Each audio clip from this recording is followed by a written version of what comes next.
Pagkatapos ng pagunita natin sa mga yumao nating mahal sa buhay ngayong undas, tiyak ang susunod naman dyan ang pamimili ng mga pamasko.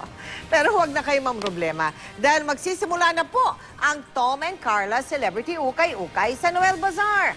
November 14 na po yan. Silipin natin ang ilan sa mga maaari ninyong mabili mula mismo sa inyong mga paboritong kapuso.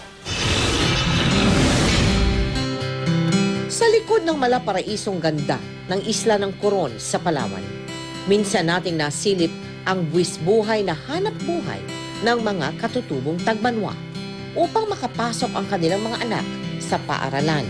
Kahit bakasyon noon, araw-araw nagtutungo si Christian at ang kanyang mga kaibigan sa barangay Panlaitan sa Palawan upang sumisid at humanap ng mga isda sa dagat na maaaring ibenta para magkaroon ng pambili ng mga gamit pang eskwela. Ilan lamang sila sa mga maaaring makinabang sa ating Celebrity Ukay-Ukay sa Noel Bazaar ngayong taon. Bago pa man sumabak sa pag-aartista, matagal ng passion ng kapuso star na si Tom Rodriguez ang paggawa ng mga painting. I took up digital animation, conceptual art, and design kasi gusto ko sa illustrator dati. At least, in a way, I'll be able to use it for a great cause, to build schools. Kaya kahit sobrang dami ng trabaho, isinisingit ni Tom ang pagpinta para sa ating darating na Celebrity Ukay-Ukay. Ang mga ito, maaaring mapa sa inyo.